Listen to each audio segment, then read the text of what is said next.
Hello, শোনা যাচ্ছে? হ্যাঁ দিদি, শোনাচ্ছে।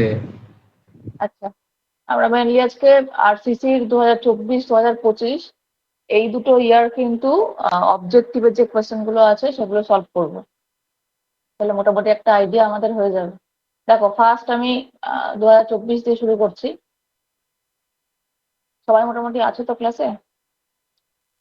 দেখো, 1 নম্বর কোয়েশ্চেন দেখো। 1 নম্বর কোয়েশ্চেন বলছে the load factor for combination dead load আর লাইভ লোড, মানে ডেড লোড লাইভ লোডের কম্বিনেশনে যেটা লোড ফ্যাক্টর হয় তার ভ্যালু কত জিজ্ঞাসা করেছে। এটার অ্যান্সার কি হবে? এটা আমরা করে আসছি এতদিন ওয়ান ধরে পয়েন্ট ফাইভ আরসিসিতে, খুব ইজি। 1.5 হবে। বেশ, 1.5। এটা পাই কোথায়? এটা পাবো আমরা আইএস 456 এর 68 নম্বর পেজে পেয়ে যাবো।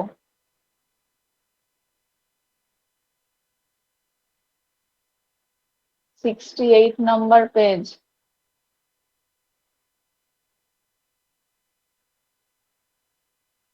দেখো, 68 পেজ।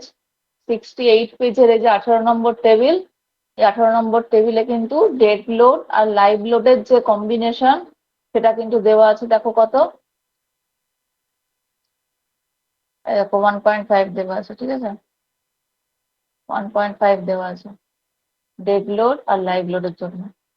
এখান থেকে পরীক্ষা আরো প্রশ্ন আসতে পারে, যদি dead load, live load, wind load তিনটে একসাথে কম্বিনেশনে জানতে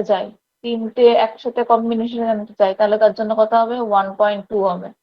ঠিক আছে? যখন এগুলো করবে তখন কিন্তু খাতায় পাশে পাশে নোট ডাউন করতে থাকবে যে ডেড লোড লাইভ লোডের জন্য যদি 1.5 হয়, সেক্ষেত্রে তিনটের combination dead load, live load, wind load তিনটের কম্বিনেশন করলে কত হচ্ছে?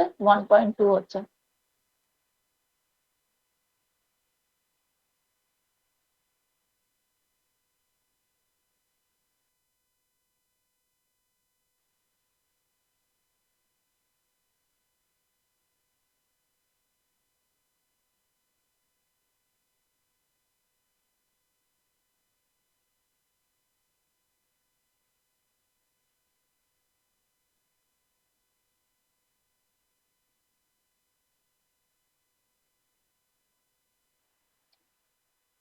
আচ্ছা, চলে আসি আমরা সেকেন্ড কোয়েশ্চেনে। দেখো, বলছে partial safety factor for steel in RCC. Partial safety ফ্যাক্টরের ভ্যালু কত হয় স্টিলের জন্য? ঠিক আছে, এটাও ঠিক। আগেরটা যেখানে পেলাম ওখানেই পেয়ে যাবো এই কোশ্চেনের অ্যান্সারটা। এটা জানো তোমরা? অ্যান্সারটা জানো কত হবে? জানো পার্শিয়াল সেফটি 1.15 ফ্যাক্টর কত হবে? 1.15 হবে। আচ্ছা, কংক্রিটের জন্য কত হয়? স্টিলের জন্য 1.15, কংক্রিটের জন্য কত হয়? 1.5 1.5 হয়। এটা কোথায় পাবো? এটা সেম জায়গায় পাবো, পেজ নাম্বার 68। পেজ নাম্বার 68-এ পেয়ে যাবো ক্লজ নাম্বার 36। এই দেখো, 36.4.2.1। দেখো, এখানে পরিষ্কার করে দিয়ে দেওয়া আছে যে এই স্টিলের জন্য এই দেখো 1.15 ফর স্টিল, আর কংক্রিটের জন্য 1.5 ফর কংক্রিট। ঠিক আছে, এইটা হচ্ছে আনসার।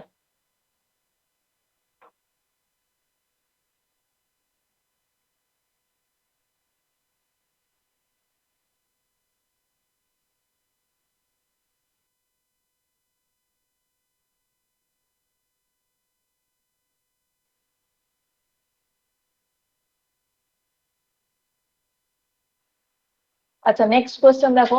বলছে limiting value of neutral axis corresponds to the section which is. এটা প্রত্যেকেই আমরা জানি যে লিমিটিং ভ্যালু বলতে আমরা কি বুঝছি, না ব্যালেন্স সেকশনকে কিন্তু বুঝছি। ঠিক আছে, ব্যালেন্স হবে এটা আনসার। এটা আলাদা করে কোডে কোথাও পাওয়া যাবে না, তো এটা আমরা করতে গিয়ে আরসিসি পড়তে গিয়ে সবাই বুঝতে পেরেছি যে লিমিটিং ভ্যালু বললে সেটা আমরা বুঝি কি, ব্যালেন্স সেকশনকেই বুঝি। বেশ, নেক্সট দেখো 4 number, the heaviest I section for the same depth. এটা আনসার কি হবে? আইএসএইচবি হবে।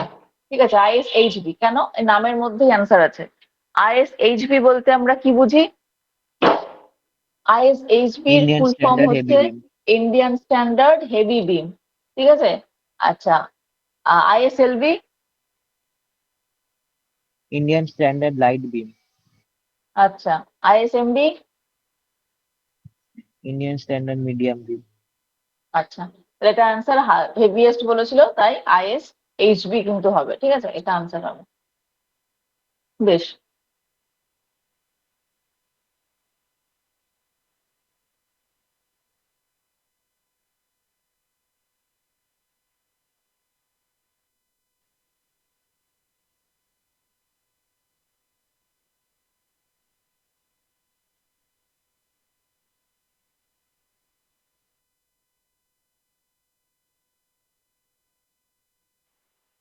নেক্সট কোশ্চেন দেখো কি বলছে, the triangular loading considered in lintel design when, এটা আনসার হয়ে যাবে এইটা, H less than equal to 1.25 H. ঠিক আছে, এই জিনিসটা তোমাদের কোনো একটা ধরো লিন্টেল রয়েছে, একটা ওপেনিং ধরো, ওপেনিং এর উপরে লিন্টেল আছে, তার উপরে কি আছে আমাদের ব্রিক স্ট্রাকচার থাকে, তো সেক্ষেত্রে এই যে লোডিংটা, এই লোডিংটা কিন্তু ট্রায়াঙ্গুলার ফর্মে এখানে কিন্তু এসে পড়ে। ঠিক আছে, আর তার এটা জাস্ট একটা লজিক দেওয়া রয়েছে, এর আলাদা করে আমরা কোডের মধ্যে কিন্তু কিছু পাবো না। ঠিক আছে, এটা লজিক, তো এটা এটা মনে করে রাখবো, এটা অ্যান্সার হবে H less than equal to 1.25 small H. ঠিক আছে, আচ্ছা, নেক্সট দেখো, the maximum area of tension reinforcement in a beam shall not exceed, এটা তোমরা জানো প্রত্যেকে, কত হবে এটা বলো? 4%. 4%। এটা কোত্থেকে পাই? এই 4% এটা আমরা পাচ্ছি তোমার পেজ নাম্বার 47, 47 নাম্বার পেজে এটা দেওয়া রয়েছে কোডে।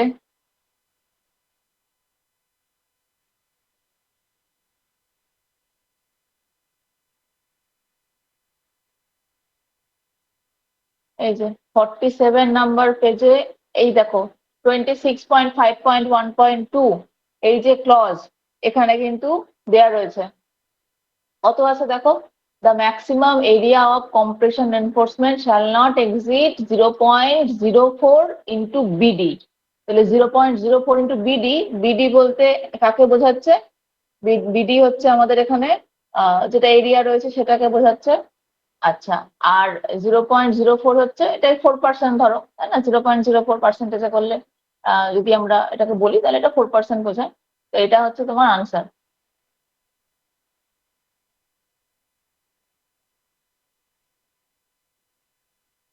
বেশ, চলো নেক্সট দেখি।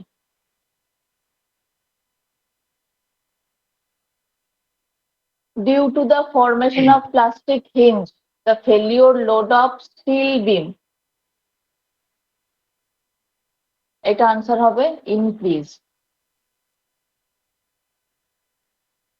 এটা যদি তোমাকে লিখতে বলে যে এটার সাপোর্টিং স্টেটমেন্ট দেয় না, তো সেক্ষেত্রে লিখে দিতে পারো plastic hinge increase the load carrying capacity of structure. ঠিক আছে, এটা জাস্ট স্টেটমেন্ট পাশে লিখে রাখো।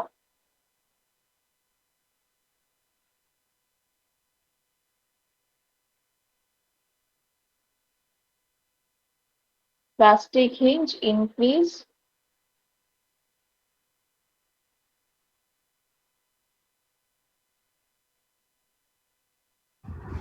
the load carrying capacity of structure। ঠিক আছে, চলো নেক্সট দেখি। 8 নম্বর কোশ্চেন বলছে the low shear case, for low shear case factored shear force is less than, এইটা কত হবে? 0.6 BD.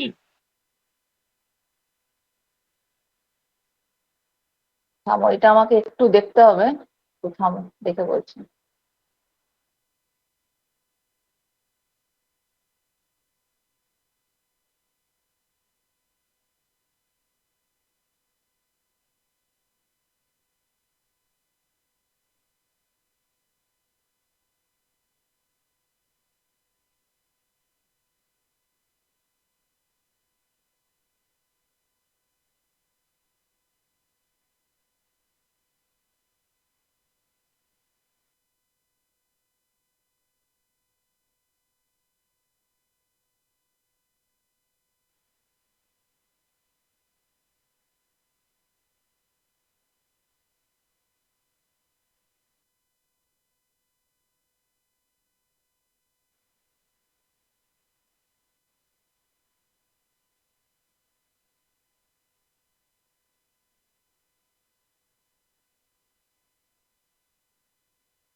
আচ্ছা, এটা ওই IS 800-তে রয়েছে। হ্যাঁ, এটা হচ্ছে এই দেখো 0.6 ইন্টু ভিডি।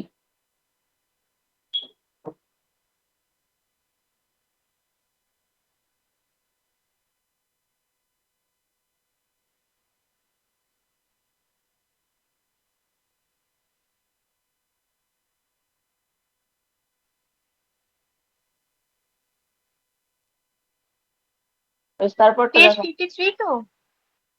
ম্যাম পেজ হ্যাঁ, নাম্বারটা 0.6 পেজ নাম্বার 53। 53 এর ক্লজ হচ্ছে 8.2.1.2 IS 800। হ্যাঁ,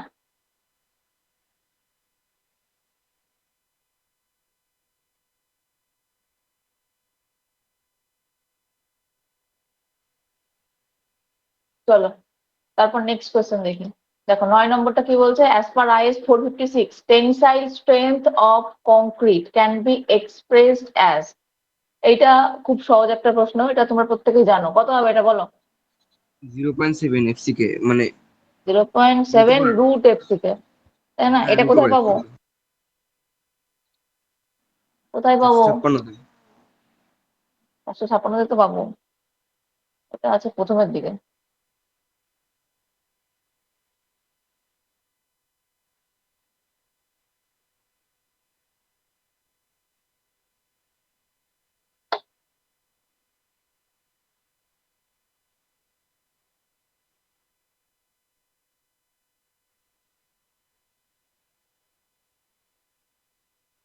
এই দেখো এইখানে রয়েছে পেজ নাম্বার 16। ঠিক আছে, পেজ নাম্বার 16-এ আছে ক্লজ নাম্বার 6.2.2, 0.7 রুট এফসিকে।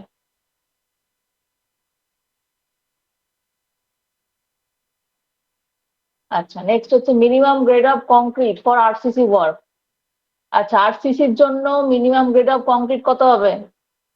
M20, তাই তো? M20 কোথায় পাবো? এটা একটা টেবিলে পাবো, 5 নম্বর টেবিলে পাবো। 5 নম্বর টেবিলে পাবো।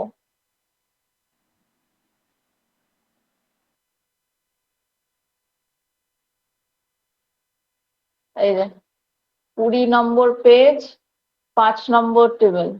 এখানে কি বলেছিল? আরসিসির জন্য বলেছিল, রেনফোর্সড কংক্রিটের জন্য বলেছিল।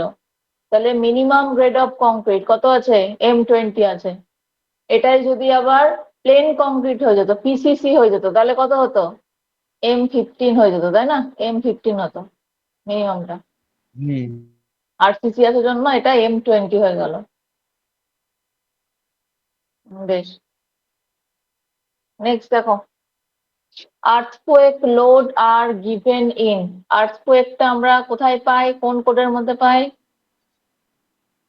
IS 1893 এই কোডের মধ্যে পাই। আচ্ছা, তারপরে চলো 12 number question, the minimum pitch between the bolts as per the code is. কত হবে এটা? A number option. 2.5 into diameter of bolt. এটা কোথায় আছে? IS 800-তে যাব, পেজ নাম্বার 70-এর পরের দিকেই আছে এটা।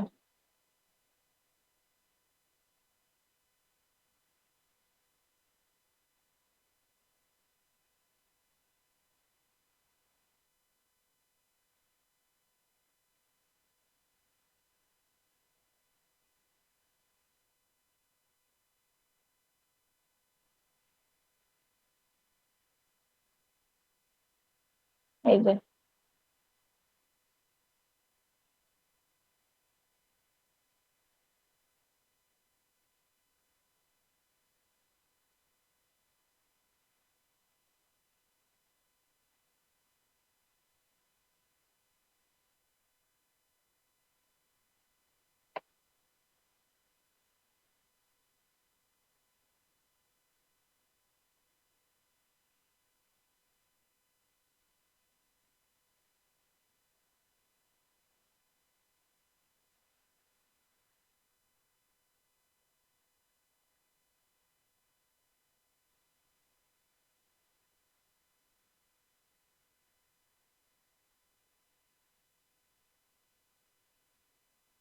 দিদি 10.2.2টা কি 73 পেজে? এইটার কথা বলছো? তারা এখানে একটু পড়ে দেখি কি দিয়েছে standard clearance hole except where fitted bolt is low clearance hole table 19 এ দেওয়া রয়েছে। টেবিল 19 মানে এটার কথা বলা হয়েছে সবগুলোই 2.5D আছে। ঠিক আছে, 2.5D, যেখানে ডিটা কি বলা আছে?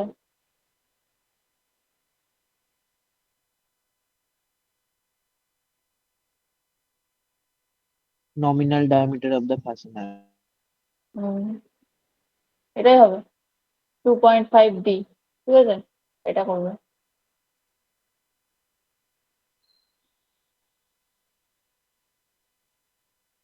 আচ্ছা, চলো দেখি নেক্সট দেখি।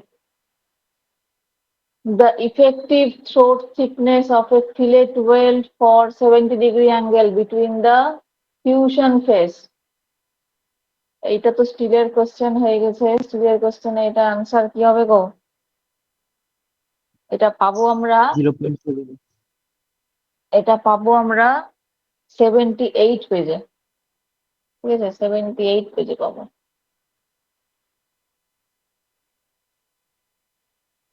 এই যে 78 পেজে দেখো, এই টেবিল নাম্বার 22-এ দেওয়া আছে যে এখানে কত বলেছে, 70 ডিগ্রি বলেছে। 70 ডিগ্রি মানে 60 থেকে 90 এর মধ্যে পড়ছে। তো 60 থেকে 90 এর জন্য কত হচ্ছে? এটা 0.70 হচ্ছে, তাই তো? তাহলে 0.7S, এটা হয়ে যাবে আনসার। একই রকম করে বাকিগুলোও কিন্তু আমাদের একটু দেখে রাখতে হবে, কারণ পরীক্ষায় কোনটা দেবে তার তো ঠিক নেই। তো 60 থেকে 90 হলে এটা হবে, 91 থেকে 100-এর জন্য এটা, 101 থেকে 106-এর জন্য এটা। তো এই ভ্যালুগুলো একটু মনে রাখার চেষ্টা করো। তাহলে এটার আনসার হয়ে গেল 0.7S। আচ্ছা, তারপরে কোশ্চেন যেটা রয়েছে, T beam action is achieved only if. কখন আমরা টি বিম অ্যাকশন হিসেবে দেখতে পাই? দেখো 4টে অপশন কি কি দিয়েছে। Slab and beam are cast monolithically, একদম ঠিক কথা। অপশন বি তে বলছে slab and beam are effectively bonded together, এটাও ঠিক। 3 নম্বরে বলছে flange has adequate transverse enforcement, এটাও ঠিক। তাহলে এগুলো সবগুলোই ঠিক আছে যেগুলো বলেছে।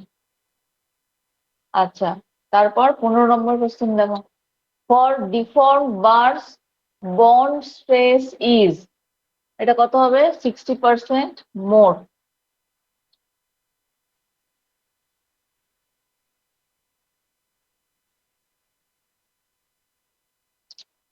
কোথায় পাবো এটা?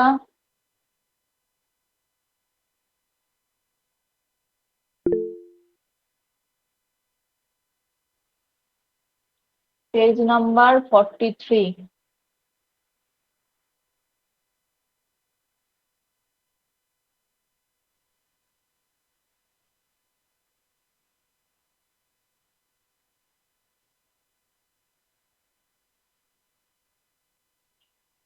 এই দেখো, for deform bars conforming to IS 1786 this values shall be increased by 60%।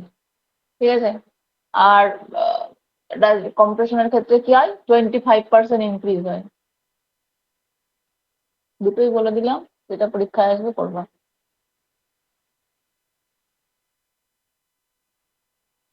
আচ্ছা, 24-এর মোটামুটি 15টা কোশ্চেন ছিল, এবার 25-এ আসি, দেখি 25-এ কি কি কোশ্চেন আসছে।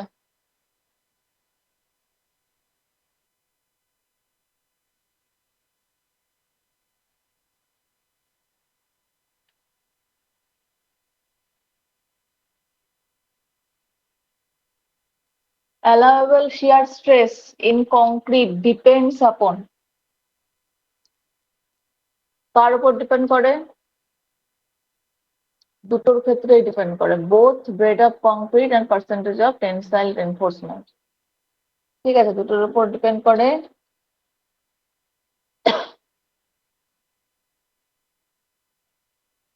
এটা পাবো পেজ নাম্বার 84-এ।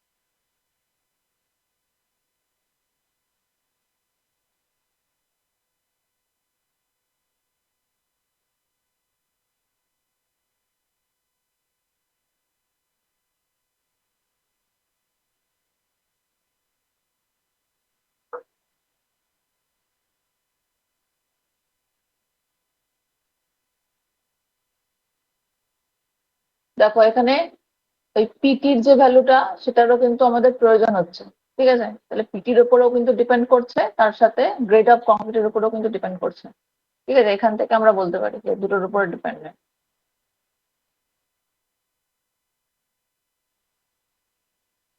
আচ্ছা, তাহলে এটা সি হয়ে গেল।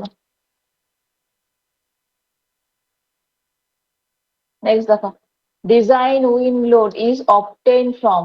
ডিজাইন উইন্ড লোড কোথায় থেকে পাই গো এটা? এই যে আইএস 875 পার্ট 3, ঠিক আছে? এটা 3 নম্বর কি বলছে দেখো, in limit state method the maximum bending compressive stress in concrete in flexure in extreme fiber, এটা কত হবে? কি বলছি 0.446 এফসিকে হতো না? 0.0446 fck। কোথা থেকে পাই এটা? এটা পাবো আমরা পেজ নাম্বার 69 এ পেয়ে যাবো। Page number 69।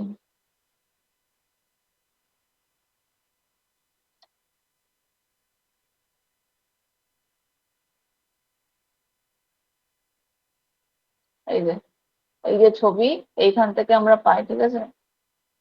এটা হচ্ছে এফসিকে, তাকে লোড ফ্যাক্টর দিয়ে 1.5 দিয়ে ভাগ করেছে, করে এটা পেয়েছে। এটাকে আবার যখন আমরা এই দেখো এখানে গামা এম করা আছে, ঠিক আছে? এটাতে যখন ভাগ করব তখন আমরা পাবো, তার মানে এই 0.67 এফসিকে একে যখন আমরা ডেট দিয়ে ভাগ করব তখন যে ভ্যালুটা পাবো সেই ভ্যালুটাই আমাদের ক্ষেত্রে কি হয়ে যাবে? এটা এটা কিন্তু আমাদের হয়ে যাবে তোমার তোমার এক্সট্রিম ফাইবারের জন্য ম্যাক্সিমাম বেন্ডিং কম্প্রেসিভ স্ট্রেস, ঠিক আছে? তাহলে এটা কত হবে? 0.0446 এফসিকে হয়ে যাবে এই ভ্যালুটা।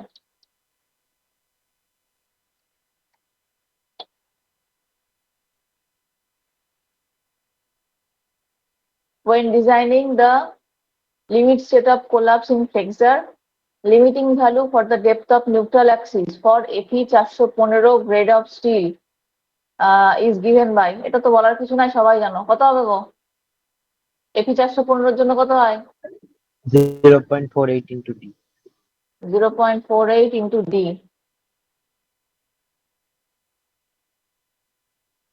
এটা কোন টেবিল থেকে পেয়েছিলাম মনে আছে? আরসিসি করতে গিয়ে এক্সইউ ম্যাক্স বাই ডি এর যে টেবিল ছিল না একটা, 70 নম্বর পেজে ছিল। 70 পেজে, হ্যাঁ 70 পেজে। এই যে এপি 250 জন্য কত হচ্ছে? এপি 250 জন্য 0.53, এপি 415 জন্য 0.48, আর এপি 500 জন্য 0.46। এই ভ্যালুগুলো মনে রাখতে হবে।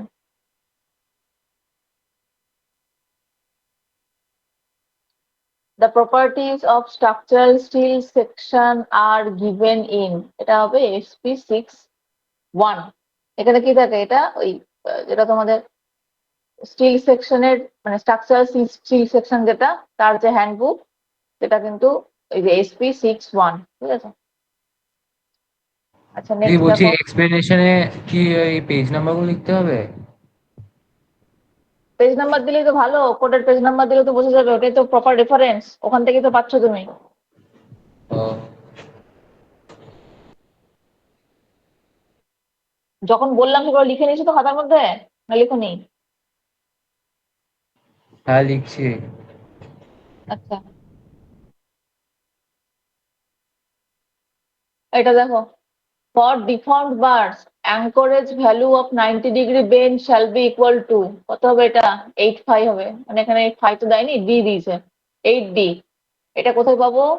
এটা পাবো আমরা তোমার পেজ নাম্বার 43।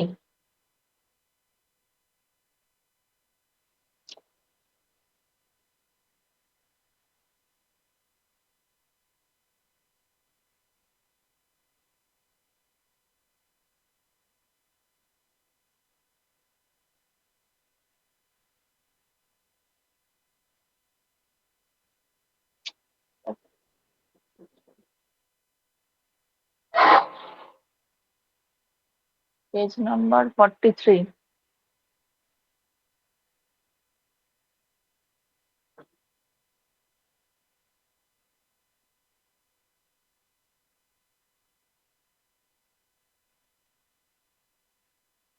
এই দেখো এখানে রয়েছে অ্যাঙ্করিং রিনফোর্সমেন্ট বার। এটার মধ্যে কি দিয়েছে? বেন্ড দু রকম হয়, হ্যাঁ, একটা হচ্ছে বেন্ড, একটা হচ্ছে হুক। কি বলতে সেটা দেখতে হবে। কোশ্চেনে আমাদের কি ছিল? কোশ্চেনে ছিল for deform bar anchorage value of 90 degree bend বলেছিল, মানে বেন্ডের জন্য দেখতে হবে। বেন্ডের জন্য কত বলছে? The anchorage value of bend shall be taken as 4 times the diameter of the bar for each 45 degree bend. মানে প্রত্যেক 45 ডিগ্রির জন্য কত করে হচ্ছে? 4 টাইমস করে হচ্ছে। ঠিক আছে, প্রত্যেক 45 ডিগ্রির জন্য 4 টাইমস করে হচ্ছে। তাহলে আমাদের এখানে কোশ্চেনে কত ডিগ্রি বলেছিল? কোশ্চেনে 90 ডিগ্রি বলেছিল। তো 90 ডিগ্রির জন্য কত হবে? 45 এর জন্য যদি 4 টাইমস হয় তাহলে 90 ডিগ্রির জন্য 8 টাইমস হবে, তাই না? তাহলে 8D হয়ে যাবে, এটা 8D হবে। আচ্ছা, যদি হুক বলতো, হুকের ক্ষেত্রে এখানে কত আছে? 16 টাইমস দেওয়া রয়েছে। ঠিক আছে, এই দুটো জিনিস একটু ভালো করে দেখবে।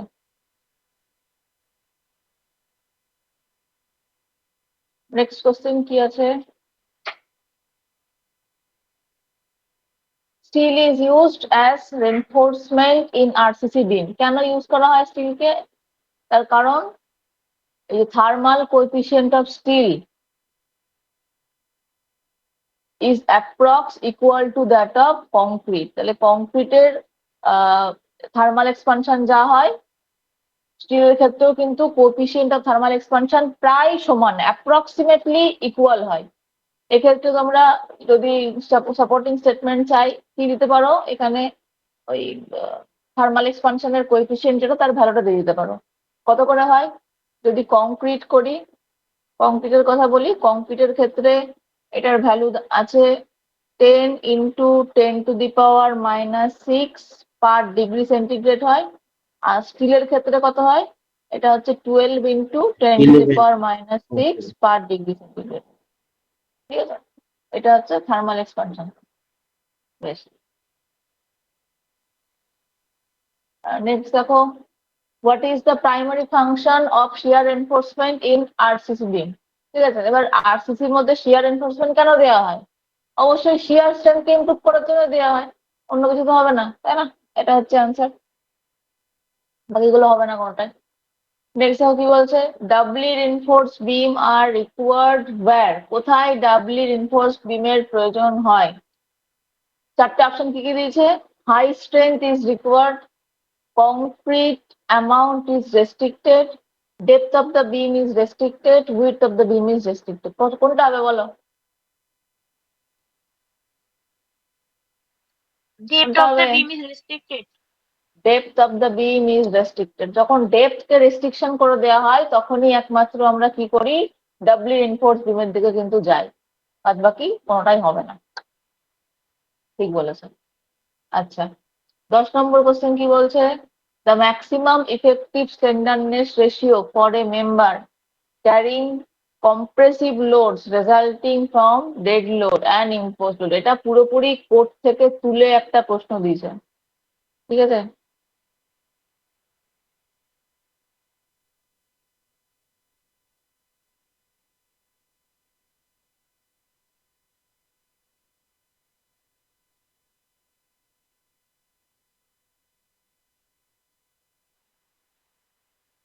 এই কোশ্চেনটা গভর্নমেন্টের খুব পছন্দের একটা প্রশ্ন। হ্যাঁ, এর একটা আছে, চার্ট আছে, এই চার্ট থেকে প্রত্যেকটা পরীক্ষায় কোনো না কোনো একটা প্রশ্ন কিন্তু আসেই। ঠিক আছে, এই স্ট্যান্ডার্ডনেস রেশিওর যে গল্পটা, এটা এটা পাবো কোথায়? এটা IS 800-তে পেয়ে যাবো আমরা,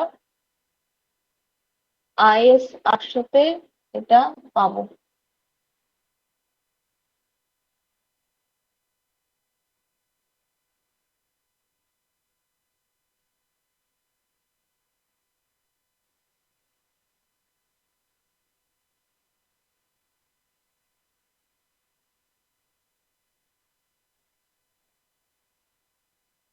এই দেখো, টেবিল নাম্বার 3-তে দেওয়া আছে। এই প্রত্যেকটা লাইন এখানে একটা করে এদিকের লাইনটা তুলে দেয় আর তার এগেনস্টে ম্যাক্সিমাম ইফেক্টিভ স্ট্যান্ডার্ডনেস রেশিও তোমাকে লিখতে দেয়। এখানে প্রত্যেকটা দেওয়া আছে।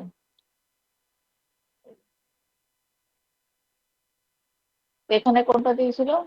এখানে দিয়েছে, পেজ দেখো কত? কোনটা? পেজ নাম্বার হচ্ছে 20, IS 800 page 20 table number 3।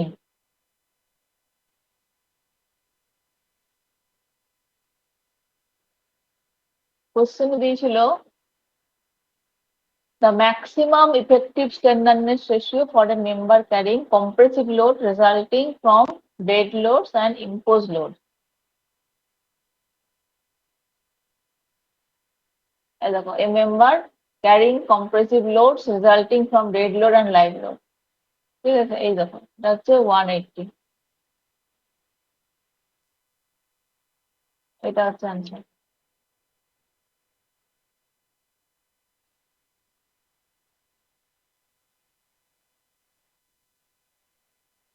Next question কি দিচ্ছে, which of the following is a disadvantage of steel? এর মধ্যে স্টিলের কোনটা ডিসঅ্যাডভান্টেজ? দেখো, হাইলি ডিউরাবিলিটি তো অবশ্যই আছে, রিইউজেবলও অবশ্যই করা যায়, হাই স্ট্রেংথ পার ইউনিট মাস এটাও ঠিক আছে, কিন্তু ফায়ার অ্যান্ড করোশন রেজিস্ট্যান্স এইটা কিন্তু স্টিলের খুব একটা বেশি নেই, ঠিক আছে? করোশনকে রেজিস্ট করতে পারে না, আর ফায়ার মানে আগুনের ক্ষেত্রেও কিন্তু স্টিলের সমস্যা হয়, ঠিক আছে? এইটা হচ্ছে আমাদের ডিসঅ্যাডভান্টেজ হিসেবে আমরা দেখাতে পারি না।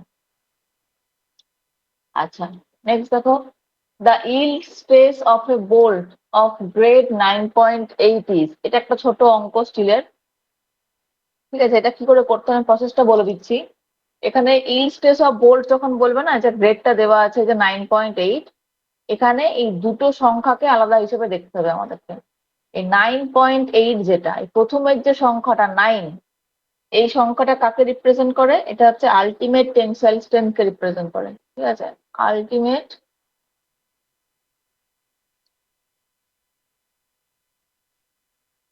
Tensile strength. আচ্ছা, আর এটার সঙ্গে যে এই 8 যেটা ছিল, এই 8টা কাকে রিপ্রেজেন্ট করে? 8টা বোল্টের ইল্ডকে রিপ্রেজেন্ট করে, বোল্টের ইল্ডকে রিপ্রেজেন্ট করে। এবার অঙ্কটা সলভ করে কি করে? সলভ করে হচ্ছে গিয়ে প্রথমে তোমার যে নাম্বারটা থাকবে যেটা 9, এটার সঙ্গে 100 মাল্টিপ্লাই করতে হয়, ঠিক আছে? 100 গুণ করতে হয়, করে নিয়ে তারপর সেটাকে কি করতে হয়, এই যে 8 যেটা বোল্টের ইল্ড, মানে পরের যে সংখ্যাটা, পয়েন্টের পরের যে সংখ্যাটা, বোল্টের যে ইল্ড, এই ইল্ডের পার্সেন্টেজ দিয়ে গুণ করতে হয়, ঠিক আছে? 8 মানে এখানে আমাকে 80 ধরে নিতে হবে, মানে 80%। তাহলে 900 ইন্টু 80% হলে কত হবে? 0.8, তাই তো? এবার গুণ করে যেটা আসবে সেটা 900 ইন্টু 0.8 করলে 720। আমাদের হয়ে যাবে এখানে 720। একই রকম করে তোমরা নিজেরা একটা করো, 5.6 এর করো। 5.6 যদি দেওয়া থাকে কত হবে?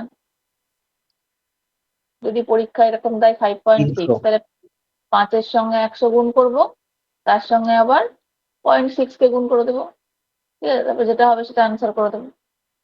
এই প্রসেসে অঙ্কগুলো করতে হয়।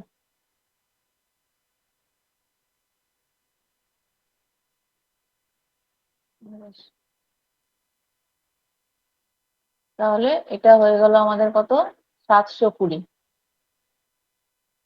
এরপর কি বলছে, when the area of steel provided is less than that required for balance section then it is called।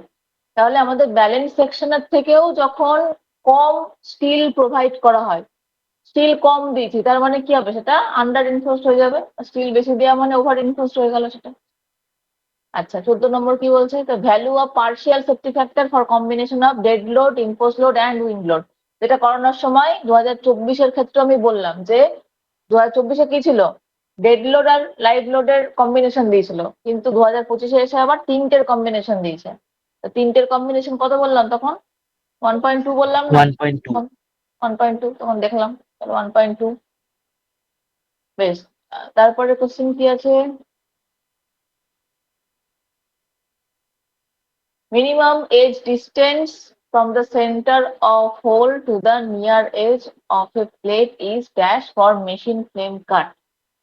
এটা পেয়ে যাবো আমরা IS 800-তে। 1.5। 1.5 হবে কি সাম্য দেখে নিই একবার। দিদি 74 নম্বর পেজে আছে 10.2.4.2 74 নম্বর পেজে আছে।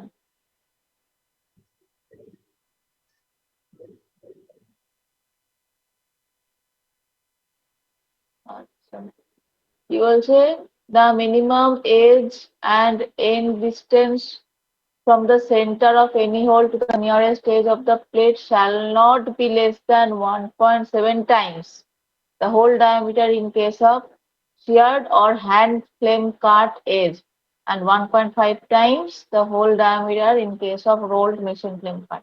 তাহলে মেশিন ফ্লেম কাট হলে 1.5 আর যদি হ্যান্ড ফ্লেম কাট হয় তাহলে 1.7।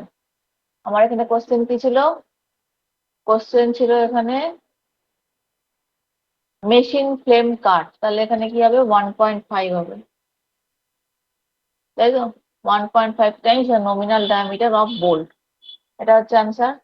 আচ্ছা, যখন কোনো একটা জিনিস সেটা যখন কাটিং করা হয়, কেউ ম্যানুয়ালি কাটিং করছে, ঠিক আছে, তাহলে সেক্ষেত্রে ভুল হওয়ার সম্ভাবনা কি হবে? বেশি থাকবে। আর যখন মেশিন ফ্লেম কাট হচ্ছে, মেশিনে কাটছে, তখন সেটা কি হবে? তার ভুল হওয়ার সম্ভাবনা কম থাকবে। তো সেজন্য এটা মনে রাখার, আমরা মনে রাখতে পারি এইভাবে যে যদি ইয়ে হয়, হ্যান্ড ফ্লেম হয়, সেক্ষেত্রে 1.7 আর মেশিন হলে 1.5। ঠিক আছে, এই দুটোর মধ্যে ঘেটে যাওয়ার সম্ভাবনা থাকে। তো এটা মনে রাখতে হবে, মেশিন হলে কম হবে আর হ্যান্ড হলে বেশি হবে। ঠিক আছে, তো এই কটা হচ্ছে তোমাদের স্টিলের প্রশ্ন। মোটামুটি দুটো ইয়ার করিয়ে দেওয়া হলো। এখান থেকেই কোশ্চেন গুলো মোটামুটি প্রতিবারই কম বেশি এই সমস্ত জায়গা থেকে ফ্রেম করে। এবার অল্টারনেটিভ গুলো দেখিয়ে দেওয়া হলো যে একই জিনিসের মধ্যে অন্য অন্য যেগুলো রয়েছে সেগুলো কিন্তু করে নিতে হবে পাশাপাশি, মানে এর সারাউন্ডিং যে কোশ্চেন গুলো রয়েছে সেগুলো কিন্তু দেখতে হবে। যেমন ধরো এই কোশ্চেনটা 180 হলো, এটা এটা 250-র জন্য কি আছে, 350-র জন্য কি আছে, 400-এর জন্য কি আছে, এই যে জিনিসগুলো। এখানে যেমন এই কোশ্চেনটা 9.8 ছিল, এটা পরীক্ষায় অন্য কিছু দিয়ে আসতে পারে। এই যে জিনিসগুলো আছে সেইগুলো কিন্তু ভালো করে দেখতে হবে। ওকে।